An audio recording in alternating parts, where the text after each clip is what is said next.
모세를 진정한 하나님의 백성으로 세우시기 위하여 그를 애굽의 왕궁에서 불러내신 하나님이 이제 이스라엘을 또한 자기 백성으로 만드시기 위하여 애굽에서 불러내셨습니다. 이처럼 우리 인생이 하나님의 백성이 되는 데는 먼저 이전 삶의 자리에서 불러냄을 받는 일로 시작되지요. 믿는 자의 삶은 이전 세계와의 분리와 결별이 요구될 때가 많습니다. 하나님이 모세로 하여금 바로 앞에 선언하게 하신 출애굽기 5장 1절의 말씀입니다. 그 후에 모세와 아론이 바로에게 가서 이르되 이스라엘의 하나님 여호와께서 이렇게 말씀하시기를 내 백성을 보내라. 그러면 그들이 광야에서 내 앞에 절기를 지킬 것이니라 하셨나이다. 그런데 이 모세의 선언을 들은 바로가 어떻게 반응합니까?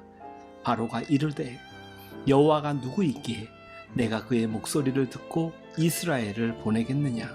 나는 여호와를 알지 못하니 이스라엘을 보내지 아니하리라.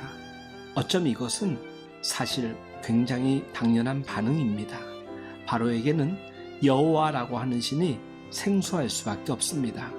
당시 애굽에 수많은 신들이 있고 또한 지상의 신으로 여김을 받고 있었던 바로이기에 생전 듣도 보도 못한 신이, 그것도 자기 백성들을 노예가 되도록 버려둔 무능한 신이 갑자기 나타나서 자기 백성을 자기에게 예배하도록 애굽에서 내보내라고 했다고 하니 바로가 콧방귀를 뀌는 것은 어쩜 당연하지 않겠습니까? 고대 세계에서 신은 오직 그 능력 대결로서 그 존재가 평가받는 것인데 얼마나 무능하면 자기 백성들을 다른 나라의 노예가 되게 하느냐는 것이죠. 그러니 지금 바로가 무시하고 우습게 보는 것입니다. 황당한 여호와의 명령에 바로의 마음이 더욱 강팍해졌습니다. 바로는 그들이 게을러서 아직 배가 불러서 그렇게 황당한 요구를 한다고 생각하고 그들을 놓아주지 않는 정도가 아니라 오히려 이전보다 더 가중된 고역을 시킬 것을 명령했습니다. 애굽의 감독자는 이를 빌미로 이스라엘의 작업반장들을 때리며 닥달을 했습니다. 괜히 하나님의 말씀을 믿었다가 긁어 부스럼을 만든 격이 되었습니다. 세상은 결코 그렇게 만만하지 않습니다. 바로는 이들을 어떻게 다루어야 하는지를 잘 알고 있었습니다. 이들이 무엇에 약한지를 환하게 파악하고 있었던 것이지요. 이들이 지금 자기들의 하나님께 예배하기 위함이라고 신앙을 들고 나오고 있지만 바로는 이들이 말하는 신앙의 의미를 너무나도 잘 알고 있었습니다.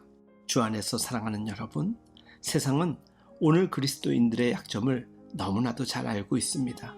우리가 여간 신앙의 정체성을 표명한다 해도 세상은 인정하려 하지 않고 콧방귀를 낍니다. 그것은 세상이 오늘날 그리스도인들의 신앙의 실상과 그 약점을 너무나도 잘 알고 있기 때문이죠. 신앙의 명분을 내세우지만 생계의 문제를 가지고 조금만 더 조이면 금방 그 소리가 쑥 들어가고 다시 그 체제와 질서에 순응하게 된다는 것을 오랜 경험을 통해서 그들은 익히 알고 있습니다. 기독교인들이 신앙의 자유를 보장해 줄 것을 요구하며 주일 근무나 술자리 회식 등 규정된 근무 시간 외에 자유를 보장해 줄 것을 요구하지만 과외 수당이나 연봉과 승진을 가지고 압박하면 금방 포기한다는 것을 너무나도 잘 알고 있는 것과 같은 논리입니다. 실제로 이스라엘의 이러한 실체는 얼마 안 가서 그대로 뽀록이 납니다. 며칠 입에 단내가 나도록 된 맛을 보고 나니 예배를 위해 보내달라던 그들의 요구는 쑥 들어가고 모세와 하나님을 원망하며 자중질환이 일어나는 것을 바로는 회심의 미소를 지으며 보았을 것입니다. 사실 이스라엘 백성들은 굳이 애굽을 떠나는데 목적이 있는 게 아니었을지도 모릅니다. 다만 애굽에 살아도 사는 형편이 좀 좋아지는 걸 더 원했을지도 모릅니다. 사실 이러한 모습들이 오늘 그리스도인들의 자아상은 아닐런지요. 오늘은 결론을 두드러지게 표현하는 메시지보다는 이쯤에서 우리의 믿음의 현실을 묵상했으면 좋겠습니다. 나는 땅에서의 생존을 위한 그리스도인인지, 나는 하나님 나라에서의 생존을 위한 그리스도인인지를 생각해 보면 어떨까요? 주 안에서 사랑하는 여러분, 우리의 가슴에 품은 하나님의 마음과 뜻이 가차없이 세상에 휘둘리는 상황 속에서 하나님 나라 백성으로 온전히 살아낼 수 있길 예수님의 이름으로 축복하며 응원합니다.